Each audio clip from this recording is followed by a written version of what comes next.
নমস্কার। চলুন সবাইকে আমার চ্যানেলে ওয়েলকাম। আজকে আমি আলোচনা করব এনবিএফসি স্টক নিয়ে, non banking financial. NBFC stock selection করতে গেলে আমার কি দেখতে হবে, কি প্যারামিটার দেখতে লাগবে আমার, আজকে আমি সেটা নিয়ে আলোচনা করব। যদি আপনি এই ভিডিওটা পুরো দেখেন তাহলে আশা করি যে এনবিএফসি স্টক সিলেকশন করতে আপনার কোনো অসুবিধা হবে না। পুরো আমি একটা এনবিএফসি স্টক সিলেকশন করতে গেলে কি দেখতে হবে, কিভাবে সিলেকশন করতে হবে, আজকে আমি সেটা নিয়ে আলোচনা করব। তো চলুন শুরু করা যাক। এনবিএফসি এনবিএফসি স্টক বলতে আমরা কি বুঝি? Non banking financial company. এদের কাজ কি? এদের মেন যে বিজনেসটা হচ্ছে কাস্টমারকে লোন দেওয়া। Different type of NBFC company হতে পারে। কেউ গোল্ড লোন দেয়, কেউ দিচ্ছে হাউজিং লোন, হাউজিং ফিনান্স করছে হাউজিং ফিনান্স কোম্পানি। কেউ দিচ্ছে এমএসএমই লোন, মানে ছোট ছোট দোকানদারকে লোন দিচ্ছে, মানে ছোট ছোট একদম ক্ষুদ্র ক্ষুদ্র বিজনেসকে লোন দিচ্ছে। কেউ দিচ্ছে, কেউ মাইক্রো ফিনান্স করছে, মানে একদম গ্রামের গরিব চাষি এদেরকে মাইক্রো ফিনান্স করছে। ডিফারেন্ট টাইপস অফ লোন থাকে, ডিফারেন্ট টাইপস অফ লোনের ডিফারেন্ট টাইপ অফ রিস্কও থাকে। এনবিএফসির কাজ হচ্ছে, এটা কি করে, এরা বেশিরভাগ ব্যাংক থেকে লোন নেয়, ব্যাংক থেকে লোন নিয়ে এরা কাস্টমারকে লোন দেয়। এই হচ্ছে এদের মেন ধান্দা। সমস্ত এনবিএফসি কোম্পানি, সে গোল্ড লোন করতে পারে, হাউজিং ফিনান্স করতে পারে, এমএসএমই ফিনান্স করতে পারে, মাইক্রো ফিনান্স করতে পারে, যত রকমের এনবিএফসি আছে। এদের মেন ধান্দাটাই হচ্ছে ব্যাংক থেকে কম ইন্টারেস্টে লোন নিয়ে কাস্টমারকে বেশি ইন্টারেস্টে লোন দেওয়া। এই হচ্ছে এদের মেন বিজনেস। তার মানে এরা ব্যাংক থেকে যত কম ইন্টারেস্টে লোন দিতে পারবে এবং কাস্টমারকে যত বেশি ইন্টারেস্টে লোন দিতে পারবে, এই মাঝের গ্যাপটা হচ্ছে এদের নেট ইন্টারেস্ট মার্জিন, বা বলতে পারেন নিম, প্রফিট। এখন দেখুন, ইন্ডিয়া এরকম একটা দেশ আছে, এত বড় দেশ, এখানে কিন্তু লোন দেওয়াটা খুব একটা কঠিন কাজে না। আজকে যদি আপনি 100 কোটি টাকা লোন দেন, লোন দেওয়া শুরু করেন, তবে দুদিনে আপনার 100 কোটি শেষ হয়ে যাবে। লোন নেওয়ার লোকের অভাব কিন্তু ইন্ডিয়াতে নেই। যদি একটা ফিনান্সিয়াল কোম্পানির সব থেকে মেইন জিনিস হচ্ছে লোনটাকে কালেক্ট করা, মানে লোনের কিস্তি কালেকশন করা। এই জায়গায় হচ্ছে আসল খেলা। লোন তো সবাই নিয়ে চলে যাবে আপনার কাছ থেকে, কিন্তু লোনের যে কিস্তি কালেকশন, এটা হচ্ছে কোম্পানির এফিসিয়েন্সি, কোম্পানি কতটা এফিসিয়েন্ট। এখানে বোঝা যাবে যে কোম্পানি কিভাবে কাস্টমারের কাছ থেকে লোনের কিস্তিটা কালেক্ট করতে পারছে। এটা হচ্ছে মেন গেম। ফিনান্সিয়াল কোম্পানির গেম হচ্ছে এটাই। মানে লোন নেওয়ার প্রচুর লোক রয়েছে, কিন্তু আপনাকে লোনের কিস্তিটা কালেক্ট করতে হবে। যে কোনো এনবিএফসি কোম্পানি, যে কোনো ফিনান্সিয়াল কোম্পানি যদি তার লোনের কিস্তি ঠিকঠাক কালেক্ট করতে না পারে, তখন কি হবে? সে কিন্তু নেক্সট কাস্টমারকে লোন দিতে ভয় পেয়ে যাবে, তখন কিন্তু সে ফট করে লোন দিতে চাবে না। তার মানে তার ধীরে ধীরে লোন বুকের গুরুত্ব কমে যাবে। সাথে ব্যাংক থেকে লোন নিয়ে কাস্টমারকে দিচ্ছে, কাস্টমার যদি লোনের কিস্তিটা জমা না দেয়, তাহলে ব্যাংকে লোন শোধ করতে পারবে না, তাহলে ব্যাংকও তাকে লোন দিবে না। আলটিমেটলি কি হবে? তার লোন বুক গ্রোথ কমে যাবে, সেটা কাস্টমারকে লোনই দিতে পারবে না। তার মানে একটা ফিনান্সিয়াল কোম্পানির মেন জিনিস হচ্ছে লোনটাকে কালেক্ট করা, লোনের কিস্তিটাকে কালেকশন করা। এই হচ্ছে ফিনান্সিয়াল কোম্পানির পুরো সেট আপ। ব্যাংক থেকে লোন নিয়ে যত ব্যাংক থেকে কম ইন্টারেস্টে লোন দিতে পারবে এবং কাস্টমারকে যত বেশি ইন্টারেস্টে লোন দিতে পারবে, তত হচ্ছে একটা ফিনান্সিয়াল কোম্পানির সাকসেস। প্লাস লোনের কিস্তিটাকে ঠিকঠাক কালেক্ট করা, যাতে তার কিস্তিগুলো ডিউ না পড়ে যায়। এটা কিন্তু ফিনান্সিয়াল কোম্পানির সব থেকে বড় চ্যালেঞ্জ। আর 3 নম্বর কি চ্যালেঞ্জ আছে? কস্ট কন্ট্রোল করা। এই যে সে যে লোন দিচ্ছে, ডিফারেন্ট কাইন্ড অফ লোন দিচ্ছে, তাকে একটা অফিস চালাতে হচ্ছে, অফিস, বিভিন্ন জায়গায় ব্রাঞ্চ খুলতে হচ্ছে, এই যে এত এমপ্লয়ি কস্ট, অফিসের খরচা, এই কস্টটাকে তাকে কন্ট্রোল করতে হবে। যত সে কস্ট কন্ট্রোল করতে পারবে, তত কি হবে? তার প্রফিট মার্জিনটা বাড়তে থাকবে। সে যত লোন বুক বাড়াবে, যত জায়গাতে ব্রাঞ্চ খুলবে, তাকে স্টাফ নিয়োগ করতে হবে, অফিসে অনেক খরচা তার বাড়বে, ইন্টারনেট খরচা, ইলেকট্রিফিকেশনের খরচা, প্রিন্টিং এর প্রচুর কষ্ট আছে। ফিনান্সিয়াল কোম্পানির প্রচুর কষ্ট আছে, এই কষ্টটা কিন্তু তাকে কন্ট্রোল করে চলতে হবে। একটা এনবিএফসি কোম্পানিকে দুটো জিনিস কন্ট্রোল করতে হবে। এখন যারা টার্গেট থাকবে, আমি ব্যাংক থেকে কত কম ইন্টারেস্টে লোন নিতে পারি, আর দুই হচ্ছে আমাকে ওপেক্স, মানে অফিস চালাতে আমি কত কম খরচা করতে পারি। আর 3 নম্বর হচ্ছে আমি কত ভালো কিস্তি কালেকশন করতে পারি যাতে আমার কিস্তিগুলো ডিউ না পড়ে। এই হচ্ছে একটা ফিনান্সিয়াল কোম্পানির মেন প্যারামিটার। আর একটা জিনিস সবসময় মনে রাখতে হবে, এই যে ফিনান্সিয়াল কোম্পানিগুলো আছে এনবিএফসি, এতে অনেক রকম ভাগ আছে। কেউ গোল্ড লোন দিচ্ছে, কেউ হাউজিং ফিনান্স করছে, কেউ এমএসএমই লোন দিচ্ছে, কেউ মাইক্রো ফিনান্স করছে। গোল্ড লোনটা হচ্ছে সব থেকে সেফেস্ট। যেসব কোম্পানি গোল্ড লোন দেয় তার মানে কি, এরা কাস্টমারকে থেকে গোল্ড নিচ্ছে, তার বদলে কাস্টমারকে লোন দিচ্ছে। মানে যদি কাস্টমার 1 লক্ষ টাকার গোল্ড জমা করে মর্টগেজে রাখে, তাহলে সাথে 75 থেকে 80 হাজার টাকা হায়েস্ট লোন দেবে। তার মানে কি এখানে কিন্তু কোম্পানির পুরো লোনটাই সিকিউর থাকছে, কারণ সে কাস্টমার থেকে 1 লক্ষ টাকার গোল্ড নিয়ে তাকে 80 হাজার টাকা লোন দিচ্ছে। তার মানে এখানে কিন্তু কাস্টমার কোনো জায়গায় ভাগবে না, ঠিক কোম্পানিকে লোনের দিয়ে যত অসুবিধা হোক সে কিন্তু ঠিক লোনের কিস্তিতে দিয়ে যাবে। তার মানে কি, যে কোম্পানি গোল্ড লোন করছে তার কিন্তু লোনের কিস্তি জমা পড়ার রিস্ক সব থেকে কম। তারপরে কারা আসছে, হাউজিং ফিনান্স। হাউজিং ফিনান্স কি করছে, এরা যে কাস্টমারকে লোনটা দিচ্ছে কি দেখে লোন দিচ্ছে, হাউস বা ফ্ল্যাট সে কিন্তু পুরোটা মর্টগেজ হিসেবে নিয়ে নিচ্ছে। তারপরে তার 70% 80% হাইয়েস্ট অ্যামাউন্ট কাস্টমার লোন দিচ্ছে। তার মানে এখানে কিন্তু লোনটা পুরোপুরি সিকিউর। তারপরে কি আছে, এমএসএমই ফিনান্স। এমএসএমই ফিনান্সটা কি করে, ছোট ছোট বিজনেসম্যানকে লোন দেয়, ক্ষুদ্র দোকানদার, মানে একদম এসএমই ক্যাটাগরি যারা বন্ধুরা আছে, স্মল এন্টারপ্রাইজ, এদের লোন দিচ্ছে। এখানে কি লোনটা কিছুটা সিকিউর থাকে, কিছুটা আনসিকিউরও থাকে। আর তারপরে আছে হচ্ছে মাইক্রো ফিন্যান্স ক্যাটাগরি, যেখানে একটা ফিন্যান্স কোম্পানি গ্রামের গরিব কৃষক, ফার্মার্স, এইসব আর কি, লেবার্স, এদেরকে লোন দিচ্ছে। এই লোনটা কিন্তু পুরোপুরি আনসিকিউর, কারণ এরা কিন্তু কোনো কিছু মর্টগেজে রাখে না।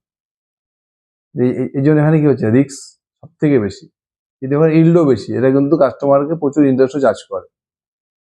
সব থেকে রিস্ক কম কিসে থাকলো, নাম্বার 1 গোল্ড, তারপরে হচ্ছে হাউজিং ফিনান্স, নাম্বার 3-তে এমএসএমই, আর সব থেকে বেশি রিস্ক হচ্ছে মাইক্রো ফিনান্স। এই জন্য দেখবেন সব থেকে মার্কেট বেশি ভ্যালু কাকে দেয়, যে গোল্ড লোন সেসব কোম্পানিকে দেয়, তারপরে হাউজিং ফিনান্স, তারপরে একটু কম ভ্যালুয়েশন দেবে এমএসএমই ফিনান্সকে, তার সব থেকে কম ভ্যালুয়েশন দেবে হচ্ছে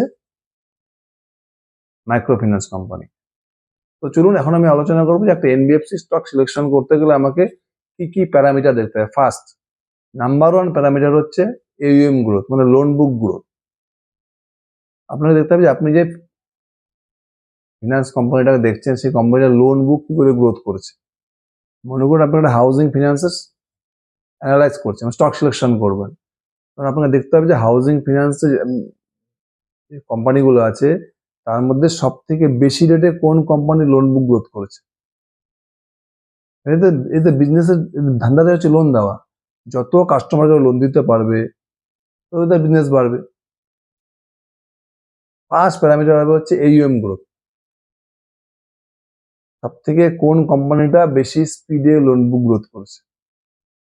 কেউ করছে 20% করে প্রতি বছর লোন বুক গ্রোথ করছে, কেউ করছে 25% করে, কেউ করছে 30% করে। ফার্স্ট প্যারামিটার হবে যে আপনার কোম্পানিটা কত পার্সেন্ট করে লোন বুক গ্রোথ করছে। যে কোম্পানিটা সব থেকে বেশি পার্সেন্ট লোন বুক গ্রোথ করছে তার সে কি হবে, সে হচ্ছে আপনার নাম্বার 1 চয়েস থাকবে। প্রথম প্যারামিটার হচ্ছে এইউএম গ্রোথ বা loan book growth. Second parameter কি হবে, সেকেন্ড মানে এটা একটা most important parameter, cost of borrowing, মানে আপনি কত পার্সেন্ট রেট ইন্টারেস্টে ব্যাংক থেকে লোনটা নিচ্ছে। এটা কিন্তু খুব ইম্পর্টেন্ট জিনিস। যত সে একটা ফিনান্সিয়াল কোম্পানি যত কম রেটে ব্যাংক থেকে লোন নিতে পারবে তত তার কস্ট অফ বরোয়িংটা কম হবে, মানে খরচাটা কমে গেল। এখন একটা ব্যাংক কখন একটা ফিনান্সিয়াল কোম্পানিকে কম ইন্টারেস্টে লোন দিবে, যখন ফিনান্সিয়াল কোম্পানিটা খুব ভালো করে বিজনেসটা করতে পারবে, লোন বুক গ্রোথ খুব ভালো হচ্ছে, ভালো করে লোনের কিস্তি কালেকশন করছে, তখনই কিন্তু একটা ব্যাংক কি করবে, তাকে আরো কম ইন্টারেস্টে লোন দেবে, কারণ তখন তার ক্রেডিট স্কোরটা ভালো হয়ে যাবে। যত ক্রেডিট স্কোর ভালো হবে, এই যে যেমন A+, যত ক্রেডিট স্কোর বাড়তে থাকবে তত কোম্পানির রিপুটেশনটা ভালো হবে, তখন ব্যাংক কি করবে, তখন একে আরো কম ইন্টারেস্টে লোন দেবে। মানে একটা সেকেন্ড প্যারামিটার হচ্ছে কস্ট অফ বড়োয়িং। যত সে কম ইন্টারেস্টে ব্যাংক থেকে লোন নিতে পারবে তত তার খরচাটা কি হবে, কস্ট কন্ট্রোল হবে। নাম্বার 3 কি হচ্ছে, ইল্ড। একটা কোম্পানি যত ইল্ড চার্জ করতে পারবে, মানে কাস্টমারকে যত বেশি ইন্টারেস্টে লোন দিতে পারবে তত কি হবে, তার প্রফিট মার্জিনটা বাড়বে, মানে নেট ইন্টারেস্ট মার্জিনটা বাড়বে।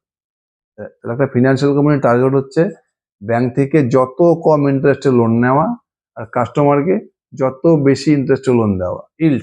ইল্ডটাকে বাড়াতে হবে আর কস্ট অফ বরোইংটাকে কমাতে হবে। বুঝে গেল? ব্যাংক থেকে কম ইন্টারেস্টে লোন নিতে হবে আর কাস্টমারকে বেশি ইন্টারেস্টে লোন দিতে হবে। নাম্বার 4 হচ্ছে নেট ইন্টারেস্ট মার্জিন বা spread. Yield minus cost of borrowing. আমি কাস্টমারকে 14% রেটে লোন দিচ্ছি আর ব্যাংক থেকে আমি 6% রেটে লোন নিয়েছি, তাহলে বিল কত হবে, 14 - 6 = 8। এটাকে বলে spread margin, net interest margin. আমার কস্ট অফ বরোইং কত হলো, আমি ব্যাংক থেকে 6% ইন্টারেস্টের লোন নিলাম, এটা হচ্ছে কস্ট অফ বরোইং। আমি কাস্টমারকে 14% ইন্টারেস্টের লোন দিলাম, এটা কি হয়ে গেল, এটা হচ্ছে আমার ইল্ড। এই দুটো মাইনাস করলে yield minus cost of borrowing হচ্ছে স্প্রেড বা নেট ইন্টারেস্ট মার্জিন, মানে ব্যাংকের নেট ইনকাম, ব্যাংক কত ইন্টারেস্ট কামাল। নাম্বার 4 যেটা খুব ইম্পর্টেন্ট প্যারামিটার, সেটা হচ্ছে অ্যাসেট কোয়ালিটি। একটা এনবিএফসি কোম্পানির সব থেকে ইম্পর্টেন্ট প্যারামিটার হচ্ছে অ্যাসেট কোয়ালিটি, মানে সে লোনের কিস্তিটা ঠিকঠাক কালেক্ট করতে পারছে কিনা, কত ভালো তার কালেকশন এফিসিয়েন্সি আছে। এই অ্যাসেট কোয়ালিটি দেখলে বোঝা যাবে যে কোম্পানিটা কোন দিকে যাচ্ছে। একটা কোম্পানি কি, একটা ফিনান্সিয়াল কোম্পানি যখন কোনো একটা কোয়ার্টার ওরা একটা টার্গেট করে না যে আমি এই কোয়ার্টারে হয়তো আমার মোটামুটি 2 কোটি টাকা আমি আমার লোনের কিস্তি এই কোয়ার্টারে আমি তুলতে পারবো না, মানে কালেকশন হবে না। এটা একটা প্রভিশন, ওটাকে প্রভিশন করে রেখে দেয়, 2 কোটি টাকা আলাদা করে রেখে দেয়, এই কোয়ার্টারে আমি 2 কোটি টাকা কোম্পানিকে প্রভিশন রাখতে হবে। কোম্পানির হিসাব হচ্ছে যে 2 কোটি টাকা আমার এই কোয়ার্টারে কালেকশন হবে না, মানে কিস্তি মার যাবে, মানে কিস্তি ডিউ পড়ে যাবে। কোয়ার্টার আস্তে আস্তে যখন শেষ হলো তখন কোম্পানি দেখলো অ্যাকচুয়ালি এদের ডিউ পড়ে গেছে 3 কোটি টাকা। কোম্পানির প্রভিশন করেছিল কত, অলরেডি লস দেখিয়েছিল কত, 2 কোটি টাকা, আলাদা করে টাকা রেখে দিয়েছিল, এটা আমি লস দেখাবো আর কি, 2 কোটি টাকা। কিন্তু কোয়ার্টার শেষে দেখা গেল কোম্পানির অ্যাকচুয়ালি কিস্তি ডিউ পড়ে গেছে, মানে কালেকশন করতে পারেনি 3 কোটি টাকা। ভেবেছিল 2 কোটি টাকা হবে, 2 কোটি টাকা প্রভিশনে রেখেছিল, কিন্তু অ্যাকচুয়ালি কালেকশন ডিউ পড়ে গেল 3 কোটি টাকা। এটা মাইনাস করুন, 3 - 2 1 কোটি টাকা হচ্ছে গ্রস এনপিএ।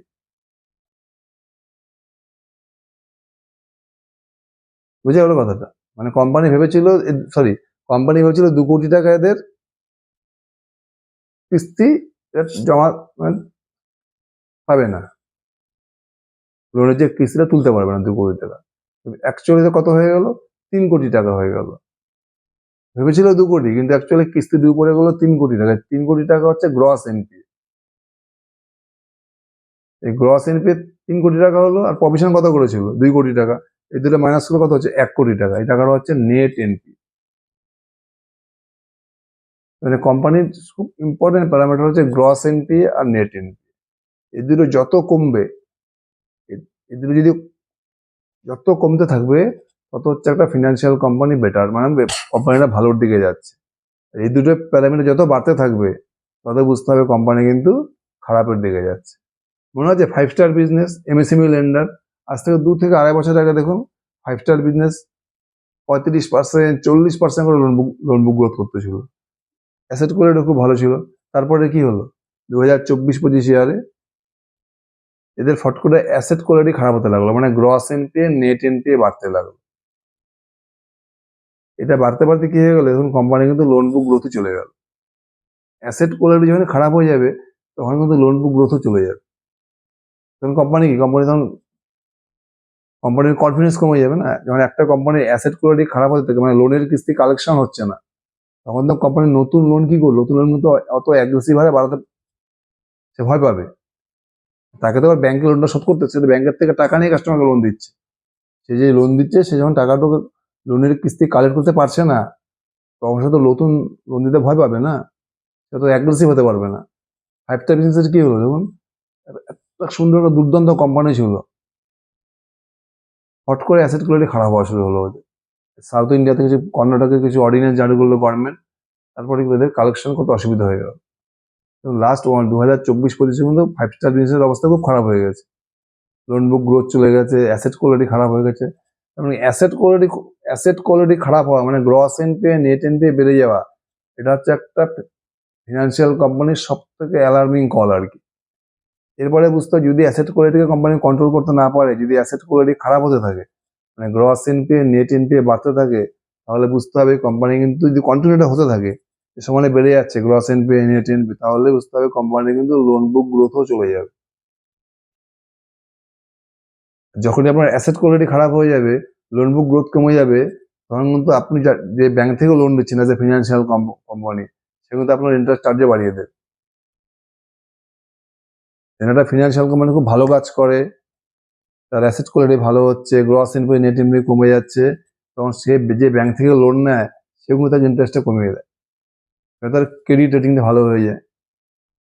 তাহলে গ্রস এনপিএ আর নেট মানে অ্যাসেট কোয়ালিটি হচ্ছে আর ফিনান্সিয়াল কোম্পানির সব থেকে ইম্পর্টেন্ট প্যারামিটার। তারপরে নেক্সট প্যারামিটার কি, ওপেক্স টু AUM। ওপেক্স বলতে এই যে এনবিএফসি কোম্পানি অফিস চালাচ্ছে, এত লোন দিচ্ছে, তত অফিস চালাতে খরচা হচ্ছে, স্টাফ খরচা, ইলেকট্রিক বিল, ইন্টারনেট খরচা, printing cost. Opex to AUM এটা যত কম হবে তত ফিনান্সিয়াল কোম্পানির জন্য বেটার। আর ওপেক্স টু AUM যত বাড়তে থাকবে, মানে আপনার আগে 1 কোটি টাকা লোন দিতে কত খরচা হতো অফিস খরচা, আর এখন 1 কোটি টাকা লোন দিতে কত খরচা হচ্ছে, এই খরচাটা যত বাড়বে তত কি হবে, কোম্পানির প্রফিট মার্জিনে হিট হয়ে যাবে, মানে প্রফিট মার্জিন কমে যাবে। আর যত ওপেক্স টু AUM কম হবে, তত কোম্পানির হয় প্রফিট মার্জিনটা বাড়তে থাকবে। এই 5টা প্যারামিটার, এই কটা প্যারামিটার, এই যে আমি যে প্যারামিটার পয়েন্টগুলো বললাম, সব থেকে ইম্পর্টেন্ট প্যারামিটার। দেখা হচ্ছে কি AUM গ্রোথ, 2 নম্বর হচ্ছে কস্ট অফ বড়োয়িং, 3 নম্বর কি বললাম ইল্ড, সে কাস্টমারকে কত পার্সেন্ট রেটে ইন্টারেস্টে লোন দিচ্ছে, তারপরে কত মার্জিন, নেট ইন্টারেস্ট মার্জিন বা স্প্রেড, অ্যাকচুয়াল কত পার্সেন্ট মার্জিন সে কামাচ্ছে, মানে সে কত পার্সেন্ট এটা কাস্টমারকে লোন দিচ্ছে, মাইনাস তার কস্ট অফ বড়োয়িং কত, সে কত পার্সেন্ট ইন্টারেস্টে ব্যাংক থেকে লোন নিচ্ছে, দুটো মাইনাস করলে পাওয়া যাবে হচ্ছে নেট ইন্টারেস্ট মার্জিন বা স্প্রেড মার্জিন। এখান থেকে ইম্পর্টেন্ট প্যারামিটার। নাম্বার হবে কি আছে, asset quality, gross NPA, net NPA. Gross NPA কি, একটা কোম্পানি এই কোয়ার্টারে ভাবলেও তার 2 কোটি টাকা কিস্তি ডিউ করতে পারে, সেটা প্রভিশন করে রেখে দিল আলাদা করে, সেটা লস দেখাবে। আলটিমেটলি দেখা গেল তার 3 কোটি টাকা কিস্তি ডিউ পড়ে গেল। এই 3 কোটি টাকা হচ্ছে গ্রস এনপিএ। গ্রস এনপিএ থেকে প্রভিশন মাইনাস করুন, 3 কোটি টাকা 2 কোটি টাকা মাইনাস করুন, কত হলো 1 কোটি টাকা। এই 1 কোটি টাকাটা হচ্ছে কোম্পানির নেট এনপিএ। একটা ফিনান্সিয়াল কোম্পানির গ্রস এনপিএ নেট এনপিএ যত কমতে থাকবে, বুঝতে হবে ফিনান্সিয়াল কোম্পানিটা ভালোর দিকে যাচ্ছে। যখনই একটা ফিনান্সিয়াল কোম্পানির গ্রস এনপিএ নেট এনপিএ বাড়তে থাকবে, তার মানে কি সে ফিনান্সিয়াল কোম্পানিটা কিন্তু ফিউচার খুব খারাপের দিকে যাচ্ছে, তার ধীরে ধীরে লোন বুক গ্রোথও চলে যাবে। একটা ফিনান্সিয়াল কোম্পানির সব থেকে ক্রিটিক্যাল প্যারামিটার হচ্ছে গ্রস এনপিএ নেট এনপিএ। তারপরে আমি কি বললাম, ওপেক্স টু AUM, মানে কোম্পানির লোন দিতে খরচাটা বাড়ছে না কমছে।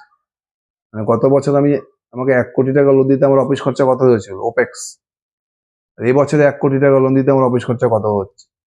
এটা যত কমবে তত কোম্পানির জন্য বেটার, এটা যত বাড়বে তত কোম্পানির জন্য খারাপ। আমি কি প্যারামিটারের কথা বললাম, এক হচ্ছে AUM গ্রোথ, তারপর হলো কস্ট অফ বড়োয়িং, তারপরে ইল্ড, নাম্বার 3, নাম্বার 4 হচ্ছে কি বললাম নেট ইন্টারেস্ট মার্জিন বা স্প্রেড মার্জিন, নাম্বার 5 কি বললাম asset quality, gross NPA net NPA, number 6 point কি বললাম ওপেক্স টু AUM। এই কথা হচ্ছে, এই 6টা পয়েন্ট যদি আপনি ঠিকঠাক ট্র্যাক করতে পারেন, কারণ করলে আপনাকে 6টা পয়েন্ট পড়তে হবে। এই 6টা পয়েন্ট হচ্ছে ফিনান্সিয়াল কোম্পানির সব থেকে ক্রিটিক্যাল প্যারামিটার। এবার দেখুন,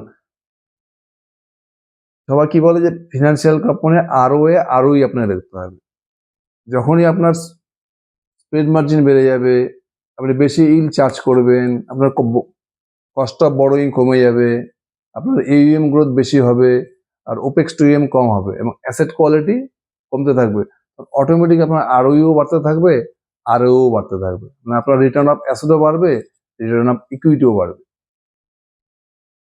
বুঝে গেল কথাটা? রিটার্ন অফ অ্যাসেট মানে একটা কোম্পানির কাছে টোটাল কত টাকা আছে, টাকা বা বিল্ডিং ল্যান্ড মিলে টোটাল কত টাকা আছে, প্লাস কোম্পানির ডেপ্ট আছে, কোম্পানি যাদের ব্যাংক থেকে ডেপ তুলেছে, টোটাল মিলে কোম্পানির কাছে কত ইকুইটি আছে, টোটাল টাকাটা হচ্ছে অ্যাসেট কোম্পানি।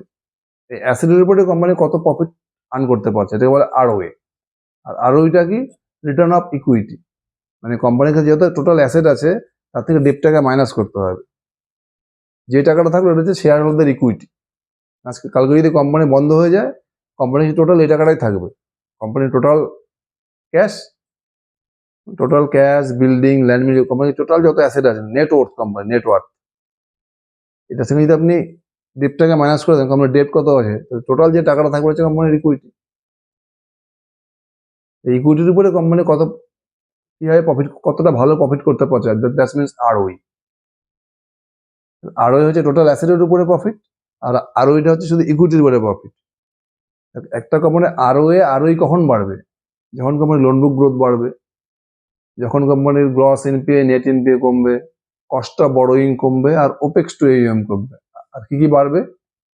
ইল বাড়াতে পারবে সে, ইল বাড়লে কি হবে? স্প্রেড বা নেট ইন্টারেস্ট মার্জিনও বাড়বে। যখন আপনার এই প্যারামিটারগুলো সবকিছু ঠিকঠাক চলবে, অটোমেটিক আপনার ROEও বাড়তে থাকবে, ROEও বাড়তে থাকবে।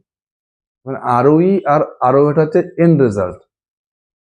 বুঝলেন? একটা ফিনান্সিয়াল কোম্পানি যত সে তার লোন বুক গ্রোথ বাড়াতে পারবে, যত সে তার স্প্রেড মার্জিন বাড়াতে পারবে, মানে ইল্ড, যত সে কাস্টমারকে বেশি ইন্টারেস্টে লোন দিতে পারবে, তার স্প্রেডও বাড়বে। আর তাকে কি কমাতে হবে? কস্ট অফ বড়োইং কমাতে হবে। সে যে ব্যাংক থেকে লোন নিচ্ছে, সে যত কম ইন্টারেস্টে লোন নিতে পারবে তার জন্য ভালো। গ্রস এনপিএ কমাতে হবে, নেট এনপিএ কমাতে হবে, খরচা কমাতে হবে, মানে ওপেক্স টু AUM কমাতে হবে। যখন আপনি এই প্যারামিটারগুলো ঠিকঠাক চালাবেন, তখন অটোমেটিক আপনার ROE বাড়তে থাকবে, ROEও বাড়তে থাকবে। ROE হচ্ছে আপনার এন্ড রেজাল্ট, যখন আপনার উপরের এই পয়েন্টগুলো ভালোভাবে কাজ করবে, আপনার loan book growth, cost of borrowing, yield, net interest margin, gross NPA, net NPA, opex to AUM, এই পয়েন্টগুলো যখন ভালোভাবে কাজ করবে, তখন অটোমেটিক আপনার ROE বাড়বে, ROEও বাড়বে, প্লাস আপনার ক্রেডিট কস্টও কমে যাবে। আপনার যত গ্রস এনপিএ কমবে, নেট এনপিএ কমবে, তত আপনার ক্রেডিট কস্টও কমে যাবে। ক্রেডিট কস্ট মানে কি? আপনার কালেকশন হচ্ছে না, তখন সে আপনাকে সেই কালেকশনগুলো কালেক্ট করার জন্য আপনাকে আবার আরো স্টাফ নিয়োগ করতে হবে, সেই স্টাফকে তাকে সেই পার্টির কাছে পাঠাতে হবে, সেই পার্টিকে বারবার ফোন করতে হবে, এখানে আপনার খরচা বেড়ে যাবে। তারপর সেই পার্টি এসে বললো, দাদা আমার তো মাসে কিস্তি হচ্ছে 2000 টাকা করে, আমার কিস্তিটাকে 1000 টাকা করে দিন, তখন আপনাকে আবার সেই লোনের পুরো টেনিউরটাকে চেঞ্জ করতে হবে, এখানে আপনার কস্টিং বেড়ে যাবে। এই মানে যখন গ্রস এনপিএ নেট এনপিএ বাড়তে থাকবে, তখন আপনাকে কি করতে হবে? আইদার সেই লোনগুলোকে ব্যাড লোন ভাবে বন্ধ করে দিতে হবে, বা সেই লোনগুলো কালেকশন করার জন্য আপনাকে এক্সট্রা এফোর্ট লাগাতে হবে, তার জন্য খরচা করতে হবে। এই পুরো ব্যাপারটা হচ্ছে ক্রেডিট কস্ট। মানে একটা আমার গ্রস এনপিএ নেট এনপিএ বেড়ে গেলে অটোমেটিক ক্রেডিট কস্ট বেড়ে যাবে, আর যখন গ্রস এনপিএ নেট এনপিএ কমে যাবে, অটোমেটিক ক্রেডিট কস্ট কমে যাবে। তার মানে ক্রেডিট কস্ট, ROA, ROE, এই তিনটে প্যারামিটারগুলো লাস্ট প্যারামিটার, মানে উপরের প্যারামিটার যদি ভালোভাবে কাজ করে, যদি কোম্পানি ভালোভাবে কাজ করতে থাকে, যদি কোম্পানি লোন বুক গুলো ঠিকঠাক করছে, তার কস্ট অফ বড়োইং কমে গেছে, তার ইল বেড়ে গেছে, মানে সে কাস্টমারকে বেশি ইন্টারেস্টে লোন দিতে পারছে, তার কি হবে? তার নেট ইন্টারেস্ট মার্জিন বেড়ে যাবে, তার গ্রস এনপিএ সে কন্ট্রোল করতে পারে, সে নেট এনপিএ কন্ট্রোল করতে পারে, এবং প্লাস ওপেক্স টু AUM যদি তার খরচা কন্ট্রোল করতে পারে, তার অটোমেটিক ক্রেডিট কস্ট কমে যাবে, ROE বেড়ে যাবে এবং ROA বেড়ে যাবে। বুঝা গেল? তাহলে একটা NBFC stock, financial stock selection করতে গেলে আপনাকে কি কি প্যারামিটার দেখতে হবে কোন কলে? ফার্স্ট, AUM গ্রোথ বা লোন বুক গ্রোথ। 2 নম্বর কি দেখতে হবে? Cost of বড়োইং। 3 নম্বর হচ্ছে ইল্ড। 4 নম্বর স্প্রেড বা নেট ইন্টারেস্ট মার্জিন। তারপরে দেখতে হবে মোস্ট ইম্পর্টেন্ট হচ্ছে asset quality, gross NPA, net NPA. তারপরে দেখতে হবে ওপেক্স টু AUM। যখন এই পয়েন্টগুলো আপনি সব চেক করে নেবেন, তখন আপনি সব পেয়ে যাবেন। ক্রেডিট কস্টও পেয়ে যাবেন, আরও ইও পেয়ে যাবেন, আরও পেয়ে যাবেন। মানে উপরের পয়েন্টগুলো যদি কোম্পানি ঠিকঠাক মেনটেন করতে পারে, তাহলে কোম্পানির ইজিলি আরও ইও বেড়ে যাবে, আরও বেড়ে যাবে। আরওই প্লাস আরওই কিন্তু উপরের পয়েন্টগুলো ঠিকঠাক করতে পারে কোম্পানি, তাহলে কোম্পানি আরওই আরামসে বাড়বে, আরও বাড়বে, এবং ক্রেডিট কস্টও কমতে থাকবে। এই পয়েন্টগুলো কিন্তু যে কোনো ফিনান্সিয়াল স্টক, সে এনবিএ মানে মাইক্রো ফিন্যান্স হোক, এমএসএমই হোক, গোল্ড লোন কোম্পানি হোক, বা হাউজিং ফিনান্স কোম্পানি হোক, আপনার কিন্তু এই কয়টি পয়েন্ট হচ্ছে আপনার মেন চেকলিস্ট। যদি আপনি এই পয়েন্টগুলো বুঝে গেলেন, তাহলে আপনার কিন্তু ফিনান্সিয়াল কোম্পানি স্টক সিলেকশন করতে কোনো অসুবিধা হবে না। আমি যেভাবে বললাম সেভাবে দেখুন, দরকার বলেন বারবার ভিডিওটা দেখুন, নোট করে নিন, নোট করে পয়েন্টগুলো চেক করুন, তাহলে দেখবেন আপনি নিজেই বুঝতে পারবেন হাউজিং ফিনান্স সেক্টরের কোনটা বেস্ট কোম্পানি, গোল্ড লোনের কোনটা বেস্ট কোম্পানি, এমএসএমইর বেস্ট কোম্পানি কে, সব নিজেই পেয়ে যাবেন। বুঝে গেল? Thank you.